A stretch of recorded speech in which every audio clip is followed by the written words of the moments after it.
Donc ici on est sur la place plutôt centrale du village. On l'a travaillé dans le cadre de l'ORT, de l'opération de revitalisation du territoire. Donc c'est un projet de restructurer entièrement la place, de la renaturer.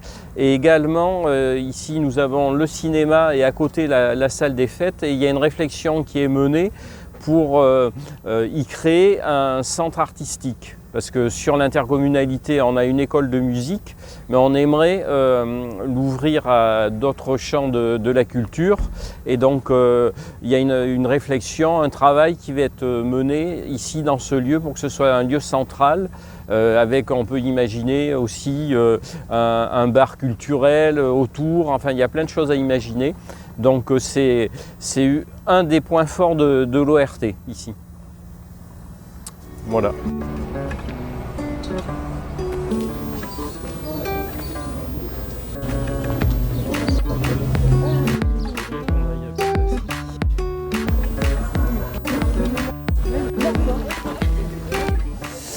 On souhaitait juste s'arrêter ici pour vous parler de la place de la voiture aussi dans le centre-bourg, parce que vous avez vu, on était au cinéma, à la salle de spectacle, on a ce grand qui est la place de la commune, mais c'est une place qui est un parking. Donc aujourd'hui ici on a la maison de retraite qui est là, on a encore ici une poche de stationnement, qui est un parking de tout ce qui est de plus banal, quoi.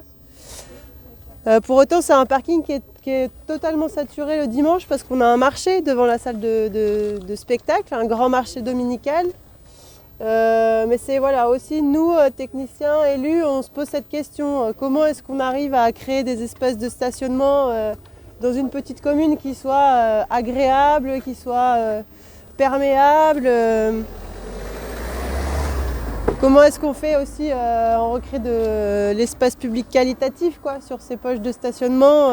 C'est aussi des réflexions qu'on souhaite avoir en tout cas sur la place de la voiture et du piéton dans la commune. Aujourd'hui, à ce moment, c'est à peu près les taux d'occupation normaux. La semaine, c'est comme ça et le dimanche, c'est saturé. Voilà. Et dans le cadre aussi du SCOT, c'est un espace qui a été repéré pour éventuellement y faire des ombrières photovoltaïques. Là, ici, sur le parking. Ouais, donc comment on intègre ça aussi dans un centre-bourg où là, on a de l'habitat, des bâtiments un peu plus hauts. Comment est-ce qu'on pense à ces lieux qui sont vraiment connectés au centre, quoi. On est en train de traverser la première cité qui a été créée à Saint-Sied, ici. Là. C'était une première cité HLM à l'époque. D'accord. Qui date de la même époque que le village aux oiseaux. Peut-être c'est antérieur. C'est tout près de Chalandonnette ou on est juste... Non, c'est avant ça. C'est encore avant. C'est fin des années 50, début des années 60.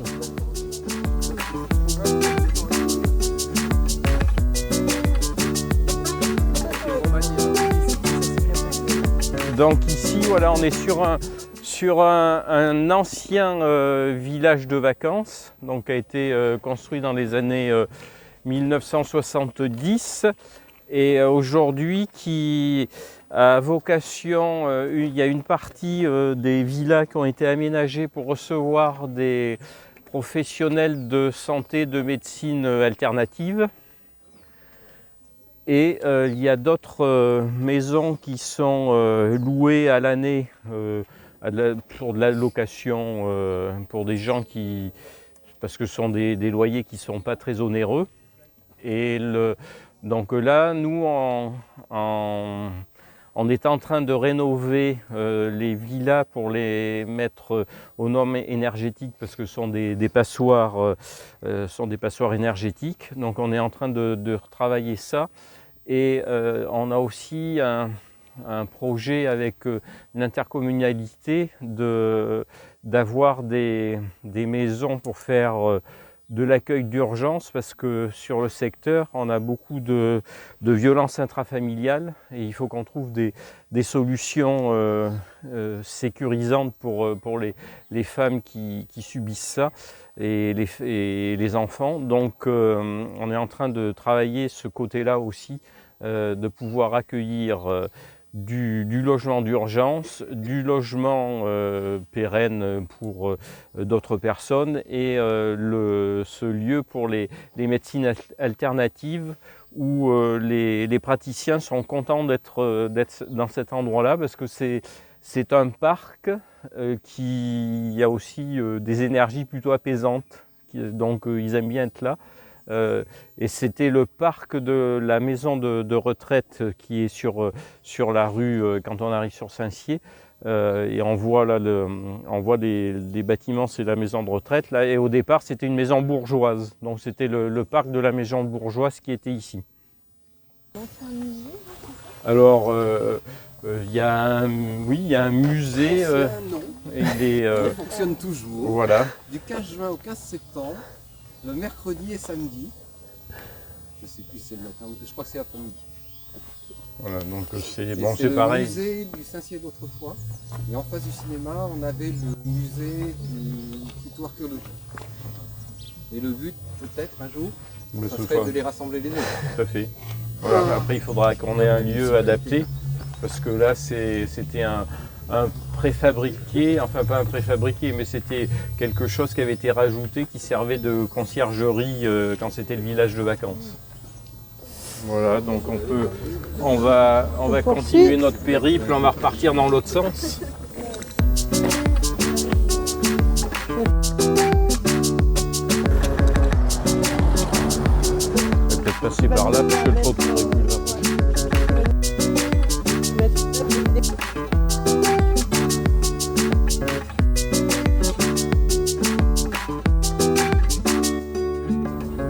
Donc là, nous nous sommes arrêtés devant le 80-82 avenue de la République. Donc c'est deux bâtiments mitoyens qui ont été achetés suite à une préemption de l'EPF-ENA qui a été acheté par la commune de Saint-Sié. Et donc pour ceux qui étaient là à l'atelier hier soir, qui avait à la salle des fêtes à Saint-Sié, on est en train de travailler un projet de tiers-lieu. Pour qu'il y ait une petite restauration rapide, une épicerie de vrac, peut-être aussi une vitrine pour les producteurs locaux, avec une partie aussi jeunesse pour que les jeunes puissent s'y retrouver. Donc on est encore en réflexion par rapport à ça. Et c'est un lieu qui est intéressant parce qu'on a 2 vitrines commerciales au rez-de-chaussée et la possibilité à l'étage de faire 2 appartements type T2 qui permettraient de loger des jeunes parce qu'on a une problématique aussi de logement des jeunes. Et à l'arrière, il y a un jardin où on pourrait aussi imaginer des ateliers de permaculture, de compostage, etc.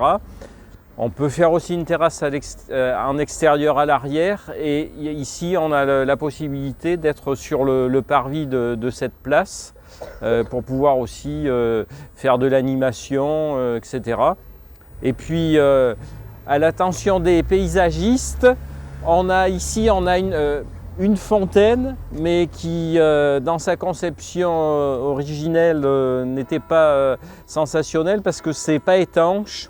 Et donc, on l'a étanché, mais ça n'a pas fonctionné. Donc, on aurait plutôt le souhait aujourd'hui d'y faire peut-être mettre des fleurs. Enfin, c'est pareil, il y a une réflexion une autre vocation qu'une fontaine, parce que c'est un peu compliqué. Et puis on s'était rendu compte aussi que ça nous attirait pas mal les pigeons et on a eu pas mal de dégâts avec les pigeons. Donc on a réussi à réguler un peu la population, mais quand c'était la baignoire aux pigeons. Donc, alors c'était un circuit, voilà. Ouais, c'est ça. Est-ce que c'est cette esplanade publique, finalement, demain, c'est peut-être pas la nouvelle place de Saint-Cyr plutôt que le parking qui est devant la salle des fêtes. Là, l'idée de ce tiers-lieu nous, ce qu'on souhaite, c'est que ça apporte vraiment une dynamique, là, un point de vie des habitants sur ce lieu. Nous, ce qu'on va demander du coup à l'équipe de maîtrise d'œuvre aussi qu'on va recruter, c'est comment on va penser les circulations aussi du jardin à l'arrière jusqu'à ici, à travers ce lieu. Comment est-ce qu'on va créer des circulations aussi. On va peut-être pouvoir aller voir derrière à quoi ça ressemble. On peut jeter un petit coup d'œil à l'arrière. Voilà, comment est-ce que ce lieu, ça peut être la petite étincelle pour repenser aussi l'espace public autour et la mise en paysage aussi du site. On vous l'avait dit, dans l'aménagement de Centre-Bourg qui a été fait en 2012, il y a pas mal de pieds de façade qui ont été pensés, mais comment est-ce qu'on les fait vivre aussi tout au long de la vie d'une commune, quoi. Les habitants se les approprient pas vraiment en fin de compte, et puis ça devient des espaces un peu de déchets parfois en fin de compte, ou de mégots, quoi. Donc voilà, à la base de comment on passe de ce qui est pensé sur le projet finalement, et après dans la réalité concrète et dans la gestion dans le temps, comment est-ce qu'on fait vivre ça et comment comme des aménagements comme celui-ci, comme la fontaine qui avait été pensée dans l'aménagement du bourg, qui finalement n'a pas fonctionné longtemps, comment on peut leur retrouver aussi une reconversion en fait, toujours avec aussi en tête les petites finances d'une commune, quoi, d'une petite commune qui n'a pas beaucoup d'argent en fait. Donc c'est comment on arrive à faire projet avec peu d'argent en fait aujourd'hui, peut-être en réadaptant l'existant, en faisant du réemploi. Nous ici on est retenu par un appel à projet du SMICVAL justement, qui est le projet K, zéro déchet, etc. Donc l'idée c'est aussi de pouvoir faire cette réhabilitation avec du réemploi, soit de la dépose et de la récupération, soit peut-être en allant voir dans les services techniques ce qui existe, ce qui n'est pas utilisé, peut-être on ne sait pas avec les services techniques de la communauté de communes, voilà. Enfin, en tout cas comment est-ce qu'on peut arriver à penser nos aménagements et nos projets toujours un peu avec un peu de frugalité, quoi, un peu de souci d'économie financière et économie aussi de matériaux, etc., quoi. Donc là, c'est l'école Jeanne d'Arc qui est l'ancienne Cassine. La Cassine, c'était une maison. Alors là, Jean va me rectifier très vite, une maison noble. Il est là-bas, ça va, il est occupé. Qui était une maison d'un noble qui a asséché les marais, quoi. C'est ça, ouais. En gros. Donc derrière, il y a tout un ensemble bâti, et puis on vient buter sur une friche qui donne accès au collège, mais c'est fermé, puis après qui vient sur l'espace de Berdassie, tout cet espace paysager. Donc on ne va pas y rentrer parce qu'on aimerait vous amener à Berdassie derrière, mais en tout cas vous le verrez sur les cartes. Voilà, on a de l'habitat dégradé, on a de la friche. Voilà, c'est dans le cœur de Bourg aussi. Il y a une grange, voilà, il y a des choses hyper intéressantes aussi à pouvoir regarder et à imaginer. Si vous voulez, vous pouvez jeter un œil voilà, derrière, il y a le jardin.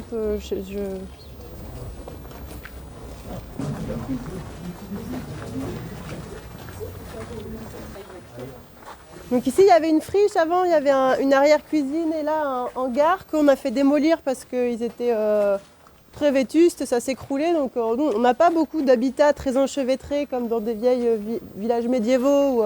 Mais n'empêche que voilà, ici en tout cas, ça crée de l'insalubrité, c'était très sombre, etc. Donc la commune l'a démoli. Et aujourd'hui, voilà, on a en tout cas cette petite placette qui donne sur le jardin, donc qui est sur le nôtre, c'est celui qui est sur la droite et pas sur la gauche. Nous, c'est celui qui est sur la droite. Est-ce qu'hier à la réunion, vous auriez retrouvé un carnet? Oui, il est dans ma voiture. Oh oui, je voulais. Ouais. On l'a mis de côté. Super. Merci beaucoup. Si tu veux le récupérer quand on sort, là, Oui, d'ailleurs. super. Merci beaucoup.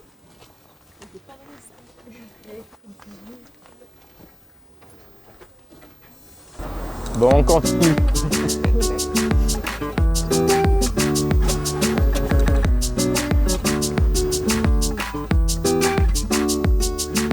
Donc nous faisons une halte ici parce que là c'est un exemple de lieu que nous avons préempté via aussi le PFNA. Donc il y a eu un premier bâtiment qui était une ancienne boucherie avec une vitrine sur la rue et la possibilité de faire des appartements à l'étage et à l'arrière. Donc ça, c'était dans un souhait de la préemption, on a fait ça dans un souhait de préserver la vitrine et aussi de pouvoir faire un aménagement sur l'arrière, parce que vous voyez, vous avez ces deux vieilles granges qui sont pratiquement en ruine. Donc il faudrait les abattre, et il y a encore un bout de terrain à l'arrière, et on pourrait y faire du logement. On a eu des contacts avec des bailleurs sociaux, et notamment Gironde Habitat, qui serait intéressé, qui nous a fait une proposition de projet et d'aménagement de ce lieu. Parce que sur la commune, on manque de petits logements, notamment pour les jeunes ou les personnes âgées. Donc là, c'est vrai qu'on est tout de suite sur le centre-bourg. Et en plus, comme on l'avait dit une fois, dès qu'on est à l'arrière des maisons, on est tout de suite au calme aussi, enfin, c'est tranquille. Et donc là, voilà, c'est aussi sur des espaces comme ça de pouvoir recréer de la densité, hein, c'est ce qui nous est aussi demandé dans la revitalisation des bourgs. Et donc en effet, comme dit Pierre, Gironde Habitat a fait une proposition. Alors nous, on aurait à souhait des fois d'avoir des projets un petit peu plus intégrés, un petit peu plus qualitatifs. Là, bon... Parce que c'est des bailleurs, il faut qu'ils trouvent leur rentabilité. Donc on est sur une petite barre avec, il y a 6 logements dedans, ouais, je crois. Voilà. Bon, mais on peut pas demander plus que le roi, nous, commune. Donc on sera déjà content aussi à ça. Mais comment est-ce que, voilà, en tout cas, on serait heureux de pouvoir avoir des éléments, en tout cas, voilà, peut-être à proposer pour améliorer ce projet. L'idée, c'est de garder des espaces verts autour aussi, recréer un petit peu de stationnement pour ses futurs habitants.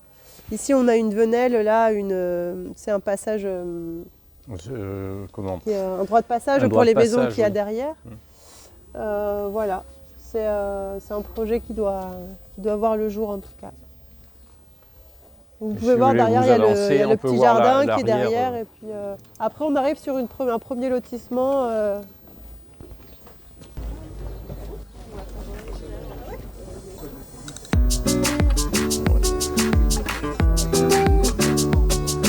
Ici, on a une fresque du street artiste Albert, je ne sais pas si vous connaissez, c'est dans le cadre des Sentiers des Arts.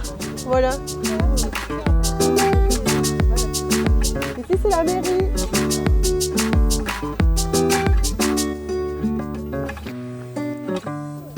Et ici, c'est la médiathèque qui a été l'architecte. L'architecte, je ne sais plus, mais je ne sais plus. Donc à l'origine, ici, avant que ce soit la médiathèque, c'était un terrain de foot. C'était le terrain de foot de la commune. Et donc, c'est au début des années 2000 que cette médiathèque a été construite. La Microfolie, oui. La Microfolie, c'est un musée numérique qui a été développé par le musée de la Villette. Et donc les petites villes de demain avaient la possibilité avaient des subventions pour acquérir ce musée numérique. Donc ce sont des mallettes pédagogiques avec lesquelles on peut visionner des milliers d'œuvres de musées nationaux et de musées internationaux. On peut aussi y voir des opéras, des ballets, du théâtre. Et donc c'est un travail que l'on a mené avec l'Interco. Donc la commune de Saint-Sié a investi dans tout le matériel et l'intercommunalité a recruté une médiatrice culturelle qui anime cette microfolie. Et le principe, c'est que la microfolie est en résidence à la médiathèque 2 mois. Et ensuite, elle part 2 mois sur les différentes communes de l'Interco et notamment à la rencontre des élèves des écoles primaires, etc. Parce que le souci que nous avions, c'était d'amener la culture au plus près des jeunes pour que les jeunes du territoire s'ouvre à d'autres choses et qu'il y ait beaucoup moins de déterminisme social qu'il y a actuellement. Et donc les jeunes du collège en ont aussi bénéficié et là en ce moment elle est sur, alors j'ai pas le programme en tête, mais elle est sur une autre commune de l'intercommunalité. Ouais. Et là en effet on a la médiathèque et puis ce petit espace vert, quoi. C'est un des espaces enherbés de la commune. Vous avez vu là, enfin on n'en a pas vu en tout cas, donc on a celui qui est au village des oiseaux, voilà, qui est un peu plus caché, quoi, qui est plus lié aux gens qui habitent là-bas ou qui ont les petites maisons. Et puis là c'est un endroit où les scolaires reviennent un peu. Il y a un petit square derrière la médiathèque avec une petite aire de jeu et une table de pique-nique. Voilà, mais ici on avait travaillé avec le collectif 3 tiers, je ne sais pas si vous les connaissez, il y a des architectes dedans, des urbanistes et des paysagistes. On avait fait les festivités de la ruralité ici, en se disant on va décentrer un peu justement le centre de la commune. Et on était venu faire l'espace scène concert ici sur ce site le soir. Voilà, parce que c'est vrai, comme dit Pierre, c'est un espace qui mériterait d'être davantage utilisé. Peut-être justement, pour qu'il soit utilisé, il manque peut-être des choses aussi sur ce lieu. Donc les paysagistes, imaginez des choses. Voilà, et toujours pareil, avec nous, moyens de petite commune, on a combien d'agents aux espaces verts? 2 Non, 3. Normalement 4, mais là ils sont que 3. Voilà, donc c'est une vaste non, mais commune. je dis une bêtise, non. Ils sont que 2. Ils sont que 2, ouais. Donc c'est vrai que voilà, comment est-ce qu'on arrive à aménager, à travailler ces espaces-là avec les moyens aussi aujourd'hui qu'on a communes, quoi, et puis la ressource aussi en eau, etc. Et puis réfléchir aussi, parce que on a encore des agents qui sont dans on tond, il faut que ce soit tout nickel, etc. et tout, mais maintenant on voit les choses d'une autre façon, ouais.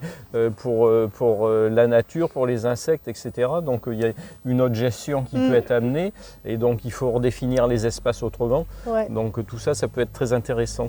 Et ça, je pense que vous le savez, c'est un gros travail, hein, nous, dans l'ORT, donc ça fait partie des actions intercommunales de déjà commencer à sensibiliser sur la manière de percevoir en fait, l'espace végétal d'une commune, entre c'est beau, c'est pas beau, c'est sale, c'est pas sale.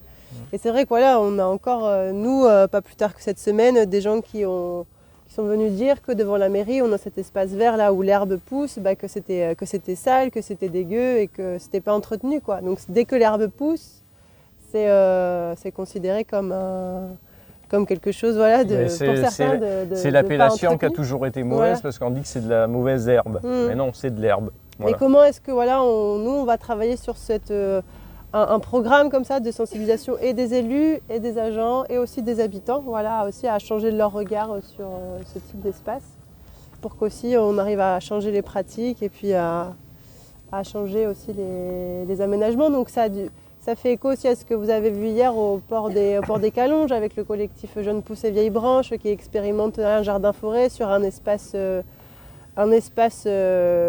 public, un espace vert qui est géré par les agents techniques de Bro, qui est tendu. Dès qu'il y a une pâquerette qui passe, c'est très tendu, quoi. Donc, alors qu'on est sur une réserve ornithologique juste à côté, une réserve naturelle.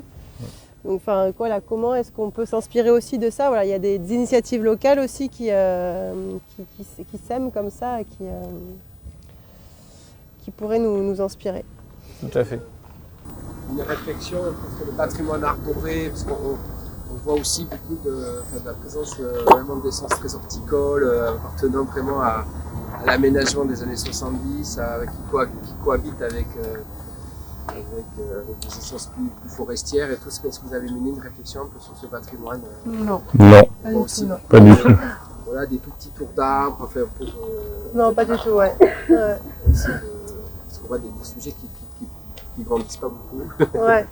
Oui, non, mais pas du tout. Là aussi, c'est un point de capacité de moyens à pouvoir. Oui, puis même nous, d'avoir ces savoirs en fait, parce qu'on se fait vite, je pense, guider par des gens qui font la conception. On met une essence et on ne sait pas trop forcément ce que c'est, ni comment on le gère dans le temps. Tout à fait. Et puis aujourd'hui, c'est vrai qu'il faut aussi se pencher sur sur des essences. Alors moi j'aime bien, et bon, moi j'étais ébéniste pendant 40 ans, donc les essences de bois locaux, c'est quelque chose qui me plaît, mais il faut aussi penser à la difficulté de notre climat aujourd'hui, et avec les sécheresses que l'on a l'été, tout ça, donc il faut que ce soit des essences qui puissent supporter tout ça.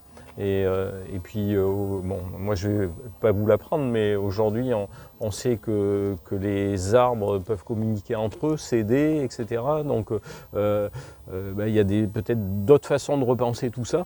Et puis de bien observer la nature, comment la nature fonctionne, et elle est beaucoup plus forte que ce que nous on a voulu faire en dénaturant et en faisant des plantations éparses, etc. Donc c'est vrai qu'il y a des vraies réflexions autour de tout ça à mener. Et bon, s'il y a des choses qui germent dans vos esprits, eh bien nous on sera preneurs de recevoir tout ça. Justement, pourriez-vous nous parler de votre métier d'ébéniste? Bon, ébéniste, charpente, tout ça, c'est un peu les mêmes. Est-ce qu'il y aurait des sujets autour d'une ressource bois à redévelopper sur ce territoire, justement, alors sur le long terme, justement pour continuer ou reconstruire avec ces essences de bois? Alors évidemment dans la perspective d'une réadaptation climatique. Alors moi je trouve que l'on a tous les défauts du XXe siècle, qui a été de faire de la plantation d'essences uniques. Donc ici on trouve beaucoup de pins dans les forêts du côté de Régnac, par là-bas, dans les communes qui sont plus forestières que Saint-Sié. Mais une forêt n'est que plus forte quand il y a différentes essences à l'intérieur, et après on peut avoir de très beaux arbres et qui après deviennent du bois de travail de très bonne qualité.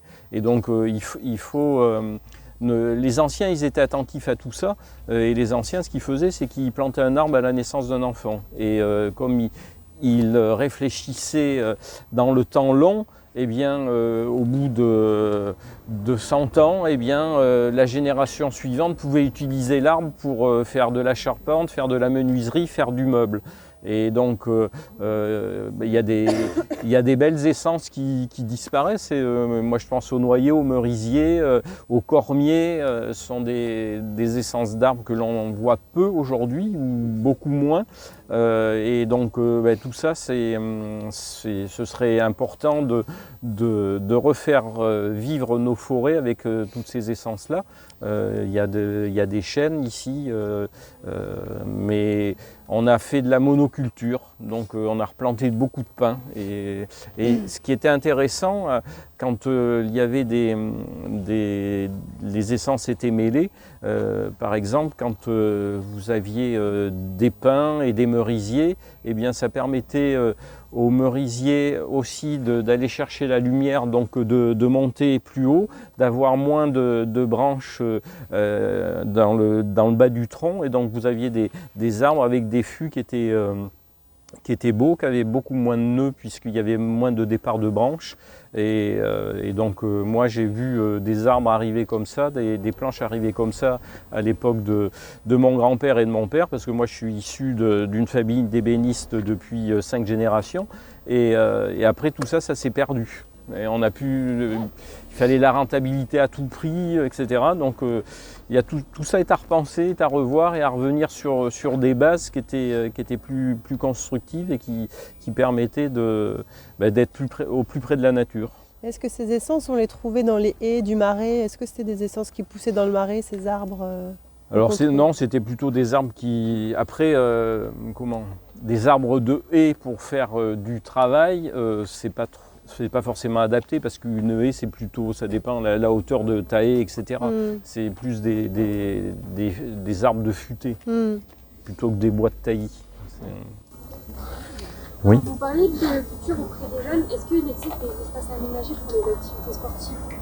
Oui, on va y aller. Allez, vite fait. On y va.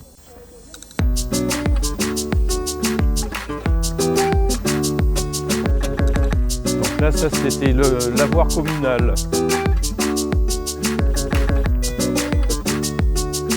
Donc là, on est sur l'espace groupe scolaire, puisque nous avons au fond là-bas le collège. Juste derrière vous, avec les bandeaux verts, c'est l'école maternelle.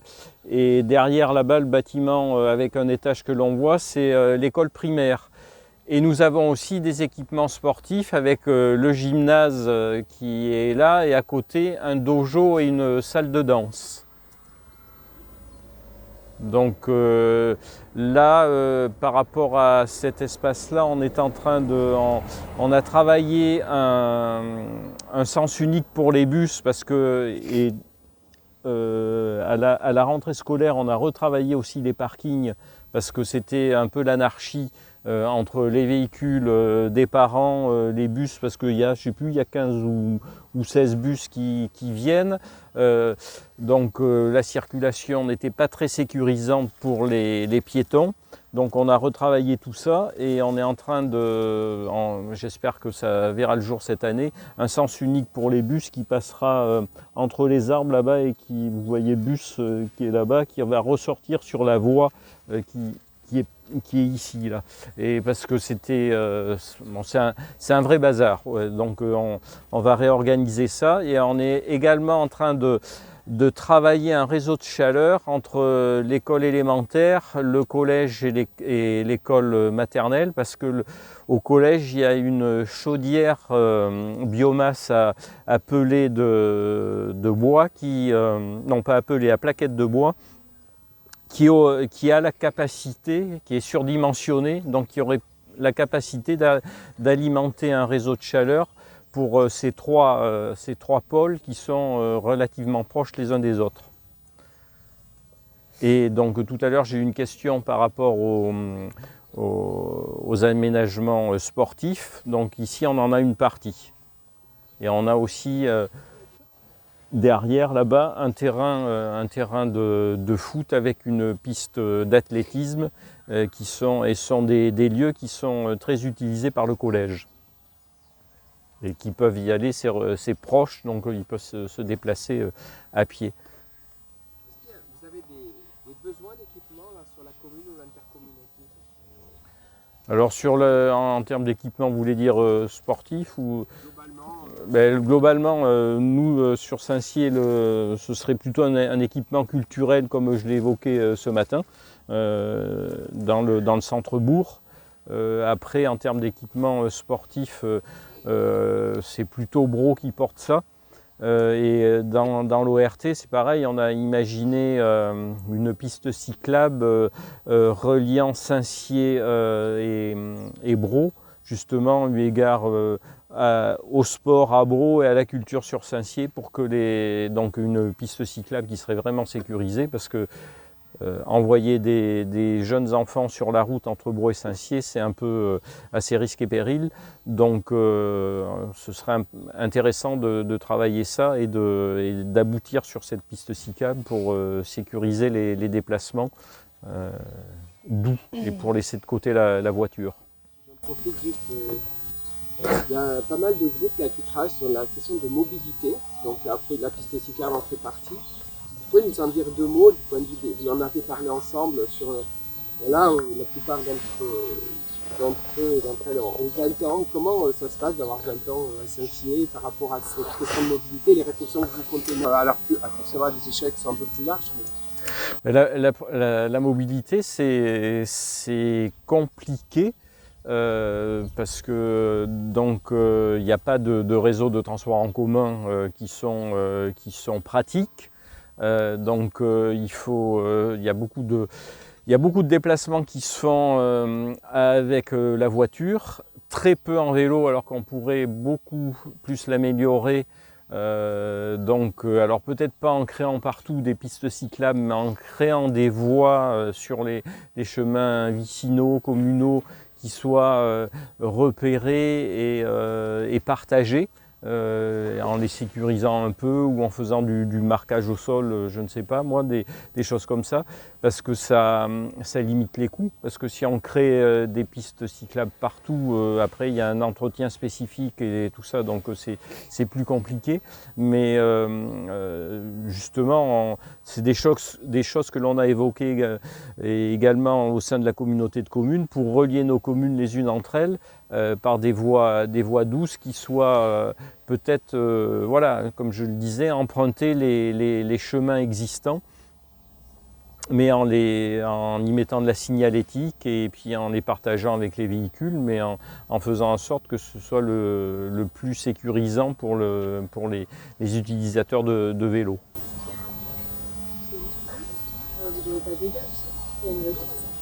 Il n'y a pas de gare, il y en avait une gare, mais les années 70 sont passées par là et donc eh bien, la gare a été, moi je l'ai connue enfant, où il y avait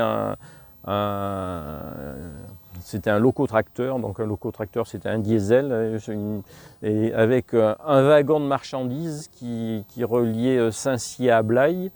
Mais à partir des tauliers, l'ancienne voie ferrée a été aménagée en piste cyclable et à Saint-Cy, il y a beaucoup de parcelles de la voie ferrée, donc c'était un chemin de fer départemental à l'époque et la voie ferrée, l'emprise a été vendue aux riverains. Donc il y a des petits bouts de parcelles qui existent encore, mais il y en a d'autres qui ont été vendus. Et c'est bien dommage que ça ait disparu parce que ça aurait pu faire une voie de mobilité intéressante et maintenir le train. Mais non, là, ici vraiment, on est loin de tout en termes de transport en commun. On poursuit. On poursuit, donc on va vers le château et après. Et donc là, le bâtiment appartient au département et on ne sait pas, aujourd'hui il n'y a pas de projet, on ne sait pas ce que ça va devenir, donc voilà, c'est aussi un sujet.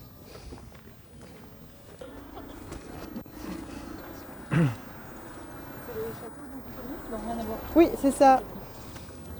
C'est le château Martinière, ouais, qui est un super lieu du coup.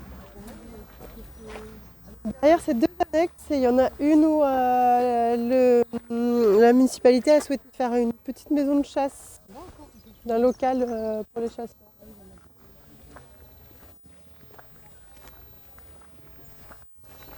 Donc ici, on y fait le forum des associations, par exemple en septembre. C'est hyper agréable, voilà, plutôt que de se retrouver sur... il n'y a pas de moustiques. Plutôt que de se retrouver sur le bitume de la salle de spectacle, qui est certes en centre, mais toutes les assos se mettent ici, il y a un concert, du coup c'est assez sympa. Ouais. Mais cette maison, on sait pas quoi en faire, il n'y a pas de projet, il n'y a pas d'argent, mais surtout il n'y a pas de projet. Donc, ça appartient à la mairie? Ouais. Et on aurait pu questionner l'activité de tiers-lieu quand on y pense ici, mais quand même, l'objectif c'est de vivre le centre-bourg et là on est quand même un petit peu excentré, quoi. Donc, ouais. Donc ici nous sommes au château Martinière, donc en fait c'est le même propriétaire que le château de la mairie qui avait fait construire ça pour sa fille. Donc ça s'appelait un chalet à l'époque et puis il y a eu un propriétaire qui s'est appelé Martinière et c'est ce nom-là qui est resté. Donc ça appartient à la commune. Il y a une dizaine d'années, la commune a refait la toiture pour le mettre hors d'eau. Mais aujourd'hui, on n'a pas les moyens par rapport à l'accessibilité, tout ça. Donc ça sert de lieu de stockage. Mais il n'y a plus du tout de salles qui sont utilisées parce qu'il y avait des assos qui venaient et il y avait aussi le centre de loisirs qui était là l'été. mais comme la compétence est passée intercommunale et qu'il y a un centre de loisirs tout neuf qui a été construit, qui s'appelle la Chrysalide sur Saint-Louis. Donc aujourd'hui, il n'y a plus d'activité même par rapport à ce château. Début septembre, on y fait le forum des associations, ici sur ce lieu. Alors c'est un forum d'associations intercommunales, c'est très agréable, si ce n'est qu'il y a des moustiques. Donc ça c'est un peu moins agréable, mais nous sommes dans une zone de marais, donc forcément il y a beaucoup de moustiques. Mais le parc est sympa, donc voilà, c'est super de faire ce forum des associations là.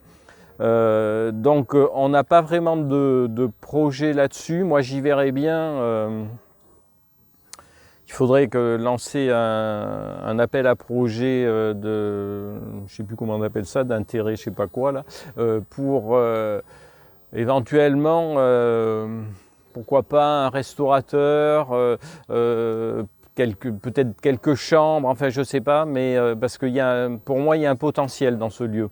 Il y a la bâtisse qui a du cachet, il y a un parc avec voilà, des arbres qui sont intéressants. Donc il y a quelque chose qui peut être fait. Moi j'y aurais bien vu de la restauration un peu haut de gamme. Je connais des endroits qui sont un peu perdus avec de la restauration haut de gamme et où ça marche du feu de Dieu parce que les gens y viennent, parce que le cadre est agréable, etc.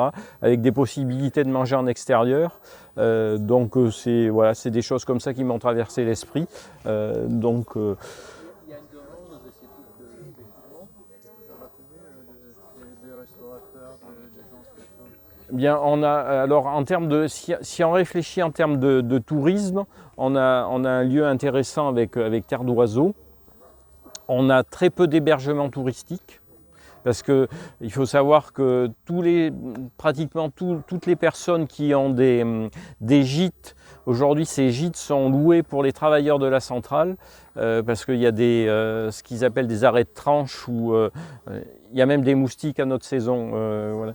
Et au moment des arrêts de tranche, quand ils refont plein de travaux autour des réacteurs et tout ça, et donc tous les logements touristiques, il n'y en a pas. Et donc il y a un potentiel. Sur Saint-Sié, l'année dernière, il y a une maison d'hôtes qui a ouvert, une maison d'hôtes qui est plutôt haut de gamme. Et avec un réseau, il y a des gens qui sont venus. J'ai rencontré les propriétaires qui sont ravis de leur première saison. Donc il y a des possibilités voilà, de travailler autour de ça, parce que quand on fait quelque chose, eh bien, on s'aperçoit que ça fonctionne. Donc voilà, il faudrait tenter, il faut qu'on s'y penche pour voir qu'est-ce qu'on peut amener ici, quoi. Ça s'appelle un ami. Voilà, c'est l'ami, mais voilà, c'est ça. Vous n'avez pas d'école de musique? Alors l'école de musique, si, on en a une, mais justement à une époque ça nous a traversé l'esprit d'installer l'école de musique ici, mais alors elle a existé quand il n'y avait pas les problèmes d'accessibilité, mais comme on a travaillé ça dans le cadre de l'ORT et que les petites villes de demain, etc., c'est la revitalisation des centres-bourgs, on a trouvé plus pertinent de créer un lieu dans le centre-bourg, autour du cinéma. Là. Qu'est-ce que c'est le bâtiment, les gros blocs là-bas? Alors là, les gros blocs. Donc ici, vous avez une petite annexe qui était, parce que Monsieur Martinière qui avait ce château était boucher, et là il avait là où il tuait ses animaux. Donc et sur la commune, on avait une demande des chasseurs, parce que on est une commune rurale, donc il y a des chasseurs. Et aujourd'hui, les chasseurs, eh bien, on leur demande de faire des battues pour éliminer les sangliers qui prolifient, etc. Et il leur faut un endroit pour pouvoir dépecer les animaux et faire ça dans les règles d'hygiène. Donc ce lieu a commencé à être restauré pour faire le local de chasse, Et et les blocs, donc les blocs, c'est un mur qui a été cassé au collège. C'était un fronton de Pala, mais ici on n'est pas des grands pratiquants de Pala, ça se fait plutôt au Pays Basque et dans les Landes. Et donc il vient d'être abattu et ça va nous servir à remblayer le chemin d'accès pour aller, parce que le terrain est plutôt humide là, pour aller jusqu'au local de chasse. Donc c'est pour ça qu'il y a ces blocs.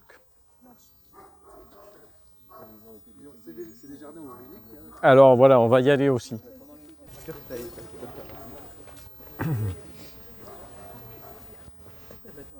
On peut descendre, on descend par derrière à Berdassi. Donc on fait une halte ici parce que derrière vous, ce sont des jardins partagés.